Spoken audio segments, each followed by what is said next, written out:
Hello students, your most welcome. इस series में previous year के इंपॉर्टेंट क्वेश्चन कवर किए जाएंगे और ये प्रैक्टिस सेट है। अगर आपकी तैयारी पूरी तरह से कंप्लीट हो चुकी है तो आप ये प्रीवियस ईयर क्वेश्चन सॉल्व करो। ये मोस्ट रिपीटेड क्वेश्चन है जो हमारे कॉम्पिटिटिव एग्जाम में बार बार रिपीट होते हैं। आप इन क्वेश्चन को बनाने की कोशिश करो। यदि 81 की घात x-1 इसके बराबर 3 हो तो x का मान बताइए। देखिए, हमको इक्वेशन दी है 81 इसकी पावर x-1 है जो कि 3 के बराबर वैल्यू दी गई है। तो इसके अकॉर्डिंग, इस इक्वेशन के अकॉर्डिंग हमें x का मान निकालना है। तो सबसे पहले हमको एक अप्रोच ये लगानी पड़ेगी कि देखो, यहाँ पर 3 की पावर कुछ नहीं है, मतलब कि 1 है, और यहाँ पर 81 की पावर x-1 है। ठीक है, तो हमको ये नज़र आ रहा है कि क्यों ना हम इस 81 को 3 के फॉर्मेट में तोड़ लें। तो हम क्या लिख सकते हैं, हम यहाँ पर साइड में इसको क्या इस प्रकार से लिख सकते हैं, 3 तिया 9, 9 तिया 27, 27 तिया 81। मतलब इसको हम ये लिख सकते हैं, देखो 1 2 3 4, मतलब हम इसको इस प्रकार से भी लिख सकते हैं 3 की पावर 4। क्या इस प्रकार लिखा जा सकता है? बिल्कुल लिखा जा सकता है। और ये सिर्फ हमने 3 की पावर 4 लिखा है 81 को। अब उसके बाद 81 की पावर x-1 है, तो ब्रैकेट के बाहर x-1 लिखेंगे इस प्रकार से। ठीक है, जो कि 3 की पावर 1 के बराबर है, इस प्रकार से। ठीक, अब हमें क्या करना है, यहाँ पर देखो ब्रैकेट के बाहर 3 की पावर 4 इसकी पावर x-1 है। तो यहाँ पर देखो, जब ब्रैकेट के बाहर कोई घात होती है तो अंदर वाली घात का और बाहर वाली घात का आपस में गुणा होता है, ना कि जोड़ होता है। ठीक है, तो हम यहाँ पे क्या कर सकते हैं, हम यहाँ पर इस प्रकार से कुछ कर सकते हैं, 3 की घात जो 4 था उसको बाहर लिखा और गुणा में हमने यहाँ पर x-1 लिखा है इस प्रकार से। ठीक, जो कि 3 की पावर 1 के बराबर हो गया है। ठीक है, अब हमें क्या करना है, 3 और इसकी जो पावर है इसका मल्टीप्लाई कर दो, क्या हो जाएगा 4x-4। इस प्रकार से हमने इसका गुणा कर दिया, यहाँ पर x-1 का गुणा किया, तो ये आंसर आता है जो कि 3 की पावर 1 के बराबर है। अब आप घात का ये रूल समझना कि अगर आधार समान होते हैं तो घातें भी एक दूसरे के बराबर होती है। ठीक है, तो यहाँ पर हमारे पास क्या बन जाता है, यहाँ पर हमारा 4x-4 इक्वल टू 1 के बराबर हो जाता है। ठीक है, अब हम यहाँ पर क्या करेंगे, हमें यहाँ पर 4x बराबर ये जो 1 है, इस 1 के पास ये माइनस वाली संख्या इधर आ जाएगी, पक्षांतर होगी, तो ये चले जाएगा प्लस में इस प्रकार से। ठीक है, अब क्या करना है, x की वैल्यू निकालना है, तो हम क्या करेंगे, 4 और 1 5, और इधर 4 x के साथ गुणा में है, जब पक्षांतर होगा तो गुणा वाले भाग में कन्वर्ट हो जाते हैं। तो यहाँ पर 5 के बटे में 4 आ जाएगा और यही हमारी वैल्यू है, x का मान 5/4 होगा। इस प्रकार से हमारा राइट आंसर होगा 5/4, मतलब ऑप्शन ए हमारा सही आंसर होगा। ठीक है, दो संख्याएं निकालिए जिनका योग 43 है। हमको पता नहीं है कि वो दो संख्या कौन सी होगी जिनका योग 43 होना चाहिए और अंतर 7 होना चाहिए। अगर ऑब्जेक्टिव के अकॉर्डिंग जाते हैं तो देखो, दो संख्याओं का योग 43 यहाँ भी है, लेकिन अंतर 7 यहाँ पे आ रहा है, नहीं आ रहा। यहाँ पर दो संख्याओं का योग 43 है, देखो 8 और 5 13, 3 और 1 4। ठीक है, यहाँ पर है, लेकिन अंतर यहाँ देखो कितना हो रहा है, 5 और 2 7। ठीक है, यहाँ पर ये ऑप्शन भी हो सकता है। आगे देखो, यहाँ पर योग 43 हो रहा है लेकिन अंतर 7 नहीं हो रहा, मतलब ये भी नहीं है। और यहाँ पर देखो, यहाँ पर योग 43 हो रहा है लेकिन अंतर 7 नहीं हो रहा है, मतलब हमारा ऑप्शन भी सही है, क्योंकि दो संख्याओं का योग यहाँ पर 43 बन रहा है, लेकिन अंतर भी, डिफरेंस भी देखेंगे तो हमको यहाँ पर 7 का नज़र आ रहा है। ठीक है, तो ऑप्शन बी हमारा राइट आंसर है। लेकिन इसको हम किस प्रकार से भी बना सकते हैं वो समझो। आपको एग्जाम में इस प्रकार से ही करना है, जो कि बहुत जल्दी फास्ट तरीके से आप सोल्व कर रहे हैं इसको। अब निकालने का तरीका देखो कि दो संख्याएं कौन सी होगी। हम मानते हैं दो संख्या x और y होगी, अगर इनका जोड़ करें तो 43 होना चाहिए, और अगर इन दोनों का अंतर करें तो 7 होना चाहिए। ठीक है, अगर मैं इन दोनों इक्वेशन को जोड़ता हूँ, इक्वेशन 1 और इक्वेशन 2, अगर इन दोनों इक्वेशन को जोड़ा जाता है तो देखो प्लस माइनस के साइन से ये दोनों कट जाएंगे। अब हमारे पास क्या बचेगा, हमारे पास 2x बराबर जुड़ जाता है तो कितना होता है, 50 हो जाता है। तो देखो हमारे पास x की वैल्यू क्या आ गई, हमारे पास x की वैल्यू 25 आ गई। अब x की वैल्यू आप किसी भी इक्वेशन में आप रख दो तो आपको y का मान मिल जाएगा। अगर मैं इक्वेशन 1 में रखता हूँ तो देखो आप x प्लस वाई जो कि 43 के बराबर था। मैं x की वैल्यू यहाँ पर 25 रखता हूँ, तो यहाँ पर मेरी y की वैल्यू क्या आ जाएगी, 43 माइनस इधर हो जाएगा 25। तो हमारे पास यहाँ पर कितना बचेगा, यहाँ पर हमारे पास 18 बच रहा है। मतलब आप कह सकते हैं कि x का मान 25 और y का मान 18 होगा। इस प्रकार से इसको सोल्व कर सकते हैं, है ना। ऑप्शन बी हमारा सही आंसर है। देखो सिंप्लीफिकेशन की इक्वेशन दी है जो पुलिस कांस्टेबल 2018 में पूछा गया क्वेश्चन है। अब ऐसे क्वेश्चन को कभी भी आप नोट मत करना, एग्जाम में गलती कभी मत करना कि आप पहले इस इक्वेशन को नोट करोगे, ऐसा आप कभी नहीं करना है। अब देखो इसको करना किस प्रकार है, अब समझो। ये तो सबसे पहली बात, ये बोर्डमास रूल पर आधारित है। बोर्डमास रूल आपको अच्छे से आना चाहिए, तब जाके आप सिंप्लीफिकेशन के सारे क्वेश्चन सोल्व कर सकते हैं। अब सबसे पहले यहाँ पर देखो कि हमें यहाँ पर सबसे पहले भाग को सोल्व करना होता है, इस एरिया को। उसके बाद गुणा को सोल्व करो, मतलब कि अंदर के पोर्शन को तो सोल्व करना ही है कंपलसरी। उसके बाद आप गुणा को सोल्व करते हैं। उसके बाद जो भी वैल्यू आती है फिर आप जोड़ और घटाव इन वैल्यू को सोल्व करते हैं, मतलब जोड़ और घटाव करते हैं, ठीक है। अब आप इसको कभी नोट मत करना। अब देखो डायरेक्ट सोल्व कैसे करते हैं। देखो 0 से किसी भी संख्या का गुणा होता है तो वो 0 होता है, मतलब कि इस वैल्यू का कोई मान नहीं निकलेगा। अब हमारे पास आता है ये 150 गुणा 3। तो आप ये कभी मत करना कि 150 गुणा 3 करोगे तो आपके आंसर को 450 लाओगे, नहीं, ऐसा बिल्कुल नहीं करना है। आप डायरेक्ट इसको सोल्व करो। आप क्या करोगे, 150 गुणा 3 लिखा है जो कि 50 के साथ कनेक्ट है भाग में, तो आप 50 से डायरेक्ट इसको काटोगे जो कि 3 देगा। और आपका यहाँ पर डायरेक्ट देखते ही आपका यहाँ पर आंसर 9 आना चाहिए, और ये भी आपको नहीं करना है लेकिन हम सीख रहे हैं तो हम यहाँ पर इस प्रकार से लिख रहे हैं। आप कुछ कुछ नोट कर सकते हैं ताकि आप कोई भूले नहीं। यहाँ पर बचा है 9, फिर यहाँ पर आप देखो प्लस का चिन्ह है, और 181 में 31 को घटाना है। अब आप क्या करोगे, देखो पहले 181 में 1 रुपया कम करो तो 180 हो गया। अब 180 में से 30 घटा दोगे तो आपके पास सिर्फ 150 बचेगा। और अगर 9 जोड़ते हो तो ये तो आप बता सकते हो डायरेक्ट, ये 159 के बराबर होगा, ठीक है। इस प्रकार से इसको सोल्व किया जा सकता है। ऑप्शन ए हमारा सही आंसर है। अगला क्वेश्चन देखते हैं। देखिए एक स्कर्ट को सिलने के लिए 2 सही 1/4 मीटर कपड़ा लगता है। 105 सही 3/4 मीटर कपड़े से कितने स्कर्ट सिली जा सकती है। देखो नॉर्मल तरीके से आप इसमें थोड़ा सा कंफ्यूज हो जाओगे क्योंकि ये मिश्र भिन्न है।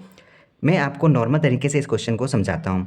यहाँ पर बोला गया है फॉर एग्जाम्पल एक स्कर्ट एक कपड़े को सिलने के लिए 4 मीटर कपड़ा लगता है, ठीक है, 4 मीटर कपड़ा लगता है। तो आप ये बताओ कि आप अगर 12 मीटर कपड़ा दे दिया जाए तो उस कपड़े में कितने कपड़े सिले जाएंगे। तो आप क्या करोगे पता है, आपको यहाँ पर वो कपड़ों की संख्या निकालने के लिए आप ये करोगे कि आपको टोटल मीटर कितना दिया है, आपको टोटल 12 मीटर दिया है, 12 मीटर कपड़ा है। और आपको ये पता है कि 4 मीटर कपड़े से एक कपड़ा ही सिला जा रहा है। तो 4 मीटर का आप भाग दोगे क्योंकि ये एक कपड़े की वैल्यू है, तो 4 मीटर का आप भाग दोगे तो देखो 4 एकम 4 और 4 तिया 12, मतलब कि 3 ड्रेस सिली जा सकती है। तो आपका आंसर यहाँ पर क्या आएगा, आपका आंसर यहाँ पर 3 आएगा। मतलब आपने क्या किया, आपने किया है कि एक कपड़े में 4 मीटर लगता है, तो 12 मीटर कपड़े में कितने कपड़े मतलब कितनी ड्रेस बनेगी, ठीक है। अब यहाँ पर देखो हमको यहाँ बोल दिया है एक स्कर्ट, मतलब कि एक ड्रेस लिख देता हूँ, एक ड्रेस सिलने के लिए उनको 2 सही 1/4 मीटर कपड़ा लगता है, ठीक है, ये बोला गया है। अब क्वेश्चन में पूछा है कि अब आप ये बताओ कि कितने ड्रेस बनेगी यदि 105 सही 3/4 मीटर कपड़ा उपलब्ध हो, ठीक है। तो आपको यहाँ पर क्या करना है, आप यहाँ का आंसर निकालने के लिए आपको करना है कि टोटल आपको कितना दिया है, 105 सही 3/4 मीटर, ठीक है। इस मीटर में आप एक ड्रेस का भाग दे दो, कितनी है, 1/4 मीटर कपड़े की क्वांटिटी, ये है आपके पास कपड़ा। आप इसको सोल्व करो, आपका आंसर आ गया। आप इसको सोल्व करो, कितना होगा 105। मिश्र भिन्न को किस प्रकार सोल्व करेंगे, आप ये जो संख्या है इस संख्या को पहले हर से गुणा करके अंश की संख्या से जोड़ देंगे। तो 105 गुणा 4 कितना हो जाएगा, तो देखो ऐसे करना, 100 गुणा 4 400 हो गया, और 5 गुणा 4 20, मतलब 420 और 3 423 होगा, ठीक है। 423 मीटर कपड़ा आपके पास उपलब्ध है। इसमें से आप 4 दूना 8 और 9 यहाँ पे बटे में आएगा, 4 आपको लिखना ही पड़ेगा, ठीक, इस प्रकार से। अब यहाँ क्या हो जाएगा, 4 दूना 8 और 1 9, 9/4, ये इस प्रकार से, आप मीटर तो लिख रहे हैं, यूनिट चलेगा, यहाँ पर 9/4 हो जाएगा इस प्रकार से। अब आप देखो, आपको कुछ भी नहीं करना है, आप इसको सोल्व करोगे आसान तरीके से, हर से हर की संख्या कट जाएगी। अब आपके पास बचा है 423/9 मीटर। आप इसका भाग दे दो, कितनी बार जाएगा, 9 एकम 9, 9 चौक 36, 4 बार कंप्लीट चले गया। बचा कितना आपके पास, आपके पास यहाँ पर बचा है 4 और 2 6, 3 आप जोड़ोगे तो कितना हो जाएगा 63। कितनी बार चले जाएगा, 9 सत्ते 63, मतलब कि आपका आंसर क्या आ गया, यहाँ पे आपका आंसर आ गया 47। ये है हमारे कपड़े या ड्रेस बोल सकते हैं, ठीक है, ये है ड्रेस। अब हमने यहाँ पर मीटर से मीटर का भाग दिया तो हमको ड्रेस की संख्या निकली। आप बोल सकते हैं कि आपको 47 ड्रेस, और यहाँ पर ड्रेस बोला गया है स्कर्ट, तो आप 47 स्कर्ट सिल सकते हैं इतने मीटर कपड़े में, ठीक है। इस प्रकार से इस क्वेश्चन को डील किया जाता है, ठीक। नेक्स्ट क्वेश्चन देखते हैं। द्विघात समीकरण 2x का वर्ग माइनस 5x माइनस 4 बराबर 0 के मूलों का योग और मूलों का गुणनफल ज्ञात कीजिए। देखो, ये क्वेश्चन अभी रिसेंट में 2023 में पिछले सत्र में पूछा गया था एसएससी एग्जाम में।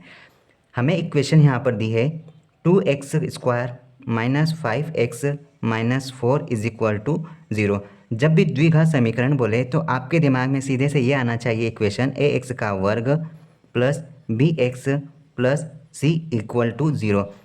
इस द्विघात समीकरण की जो भी मूलों की आंसर या राशि रहेगी वो ये रहता है। देखो, मूलों का योगफल पूछे, योग कितना हो जाएगा, -b/a। और अगर गुणनफल पूछा जाए, गुणनफल, तो आप हमेशा ध्यान रखना गुणनफल यहाँ पर हमारा होता है c/a। तो हमको क्या करना होता है, हमें अगर क्वेश्चन में किसी भी प्रकार की इक्वेशन दी हो उसको अपने द्विघात समीकरण से कंपेयर करना होता है, ठीक है। अब यहाँ पर a b c की वैल्यू क्या होगी, यहाँ पर देखो कंपेयर करते हैं तो a की वैल्यू यहाँ पर 2 है, b की वैल्यू क्या होगी, b की वैल्यू देखो यहाँ पर 5 नहीं होगी। क्यों नहीं होगी, क्योंकि देखो 5 के साथ ये इक्वेशन में माइनस का चिन्ह है और हमारे पास b प्लस में है, तो आप यहाँ पर -5 बोलोगे, ठीक है। इसी प्रकार c की वैल्यू अगर पूछा जाए तो आप बोलोगे -4 है। ये आपने ABC की वैल्यू निकाली, ठीक है। अब पूछा गया है मूलों का योग, मूलों का योग -b/a होता है, तो हमारा मूलों का योग -b/a हुआ, तो यहाँ पर माइनस तो लगा है जो कि हमारे फार्मूले में है। अब हमारी जो b की वैल्यू है वो है -5 और बटे में है a मतलब कि 2, तो आप आराम से बोल सकते हैं कि आपका आंसर यहाँ पर 5/2 होगा। क्यों होगा, क्योंकि माइनस और माइनस प्लस होता है तो संख्याएं प्लस में आ जाएगी, ठीक है। -5/2 आपका मूलों का योग हुआ। अब मूलों के गुणनफल की बात करते हैं तो c की वैल्यू क्या है, -4 जो हमने निकाली है, और a की वैल्यू 2, तो आप इजीली बोल सकते हैं कि आपका आंसर यहाँ पर मूलों का गुणनफल -2 आएगा, क्योंकि माइनस का चिन्ह यहाँ पर अवेलेबल है। मतलब मूलों का योगफल 5/2 और मूलों का गुणनफल -2 रहेगा, जो कि हमारे ऑप्शन डी में है। ऑप्शन डी हमारा सही आंसर है। देखिए ये क्वेश्चन देखो, राधा 25 दिनों में 35 चित्र पेंट कर सकती है, वह 55 चित्र कितने दिनों में पेंट कर सकती है, ये हमें संख्या दिनों की बतानी है। क्वेश्चन में क्या कहा है, 25 दिनों में यहाँ पर 35 चित्र पेंट कर रही है या बना रही है, रेडी कर रही है, ठीक है। तो हमको यहाँ पर बोला गया है कि 55 चित्रों की संख्या बताइए जो दिनों में आपको निकालनी है। अब हम इसमें क्या करेंगे, देखो हमको ये जो 25 दिन दिए हैं ये हमारे 35 चित्रों की दिनों की संख्या है। तो हमको यहाँ पर एक चित्र की संख्या पता चल जाए कितने दिन में कन्वर्ट हो रही है। तो हम क्या करेंगे, सीधे सीधे आपको एग्ज़ाम में ये करना है कि 25 दिनों की जो संख्या है वो 35 चित्रों के लिए दी गई है, तो हमको यहाँ पर 55 चित्रों के दिनों की संख्या निकालनी है। बस 5 की टेबल से आप इक्वेशन को सोल्व कर लो। 55 25, 5 सते 35। अब आप इसका गुणा करो, 55 25 के 5 हासिल का है 2, 55 25 और 2 27। यहाँ पर आपका आंसर 27 हो गया। 275 आप 7 से भाग दोगे कितनी बार जाएगा, 27, ठीक है। 3 बार चले गया, 7 तिया 21। अब आपके पास यहाँ पर बचे हैं 6 और ये हो जाएगा आपका 65। तो कितनी बार चले जाएगा, 7 9 की 63, और आपके पास जो 2 बचा है इस 2 में वापस आपको 7 से भाग देना है। तो आपका आंसर यहाँ पर आ गया 39 सही 2/7 दिन लगेंगे। इस प्रकार से आप डायरेक्ट इस इक्वेशन के अकॉर्डिंग सोल्व कर सकते हैं। आप क्या करोगे, आपको यहाँ पर 35 चित्रों के जो दिन बोले हैं वो है 25 दिन, तो आप 25 में 35 का भाग दे दो, उन चित्रों का संख्या निकाल लो, ठीक है।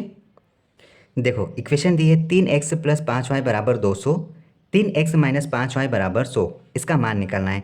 तो आप पहले दोनों इक्वेशन लिखो, 3x प्लस 5y बराबर 200 के हैं, और फिर कहा है 3x माइनस 5y जो कि 100 के बराबर है। तो आप ये इक्वेशन से x और y के मान निकालो। अगर देखो मैं यहाँ पर जोड़ देता हूँ तो ये 3 और 3 6x तो हो जाएगा। 6x का वर्ग कभी नहीं करोगे, क्यों? क्योंकि ये जोड़ हो रहा है, 3 और 3 6x हो रहा है। गुणा में हम 3 3 9x कर दे और x का वर्ग करते, इस प्रकार से जोड़ में हम 6x लिखेंगे। तो y से y तो कट जाएगा, जोड़ा तो हमारे पास आ गया 300। अब आप क्या करोगे, x की वैल्यू निकालोगे तो कितनी बार चले जाएगा, 6 की टेबल से कट जाएगा, 6 पंजे 30 और 0 का 0, x की वैल्यू आपके पास 50 आ गई। अब आप y की वैल्यू कैसे निकालोगे, आपको y की वैल्यू निकालने के लिए किसी भी इस इक्वेशन या इस इक्वेशन में मान रख दो। तो हम पहली इक्वेशन को ले लेते हैं, 3x 5y बराबर जो 200 लिखा है उसमें आप x का मान रखो। जब हम x का मान यहाँ पर रखते हैं 50, तो 50 गुणा 3 कितना हो गया, 150 हो गया। 5y के बराबर जो 200 लिखा है उस 200 में हम 150 को माइनस कर देंगे, क्योंकि इधर माइनस हो जाएगा, तो आपके पास सिर्फ और सिर्फ क्या बचेगा, 50। तो आप यहाँ पर y की वैल्यू क्या निकालोगे, 10। आपकी y की वैल्यू इस प्रकार से यहाँ पर 10 आ जाएगी। ठीक है, तो आपका x का मान 50 और y का मान 10 होगा, जो आपके किस आंसर में है आपको पता चल जाएगा, जो आपके ऑप्शन सी में है। ठीक है, नेक्स्ट क्वेश्चन देखो, एक 2 अंक की संख्या इस प्रकार है कि 2 अंकों का गुणनफल 72 है और उनका योग 17 है, तो वो संख्या कौन सी होगी वो निकालना है। तो अब ऐसे क्वेश्चन को सबसे पहले ऑब्जेक्टिव के माध्यम से सॉल्व करो। अब देखो 2 अंक कोई से भी होंगे, एक कोई सा, एक ये ले लो, एक अंक ये ले लो, ये 2 अंकों का गुणनफल पहले इसने कहा है 72, और फिर कहा है इन दोनों अंकों का जो योग आएगा वो योग यहाँ पर 17 के बराबर होना। तो आप 2 अंकों का पहले गुणा देखो क्या होना चाहिए, 72 है तो क्या बन सकता है यहाँ पे, अगर 2 अंकों का गुणनफल देखें तो देखो 9 8 9 8 72 हो रहा है, और इन दोनों का जोड़ कितना हो रहा है, 9 और 8 यहाँ पे 17 हो रहा है। ठीक है, हम इसको समझ सकते हैं कि ये होना चाहिए। यहाँ पर देखो क्या हो सकता है, ये तो 17 एकम 17 ही होगा, यही कर सकते हैं, टूटेगा तो नहीं। और यहाँ पर देखो दोनों अंकों का जोड़ यहाँ पे 17 ही हो रहा है, मतलब कि ये ऑप्शन नहीं होगा। यहाँ पर देखो 89 लिखा है, 89 किसका गुणनफल हो सकता है, ये होना नहीं चाहिए, ये किसी प्रकार से लग नहीं रहा है। अब ये 55 आप यही बोल सकते हैं 11 गुणा 5, तो देखो 2 अंकों का गुणनफल तो 55 आ रहा है, लेकिन हमारे इसमें 72 आना चाहिए, तो 72 इस प्रकार से आ रहा है, लेकिन आप इसको जोड़ते हैं तो आपके पास 16 आ रहा है, मतलब ये तो होना नहीं चाहिए। इस प्रकार आप डायरेक्ट सोल्व कर सकते हैं। आपका ऑप्शन ए सही है, 72, जो कि 2 अंक होंगे 9 और 8। ठीक है, वह संख्या ये होगी। ठीक, इस क्वेश्चन में आपको पेन उठाने की बिल्कुल ज़रूरत नहीं है, और ये एग्ज़ाम के ग्रुप 4 एग्ज़ाम में पूछा गया 2023 में। यहाँ पर कहा गया है कि ये जो क्वेश्चन मार्क का जो पावर लगा है घात 3, इसमें अगर 4 का भाग देंगे तो मेरे को जो क्वेश्चन मार्क है उसका पावर 2 मिलेगा। तो वो संख्या कौन सी होगी जो क्वेश्चन मार्क की जगह आएगी। ऐसे क्वेश्चन में आप कोई दिमाग मत लगाओ, यहाँ जो भी संख्या होगी जो पावर 3 में है वही संख्या यहाँ पर पावर 2 में है, तो 2 की पावर जो है संख्या वो 3 से कट जाएगी, तो सिर्फ यहाँ पर एक ही पावर में वो संख्या रह जाएगी।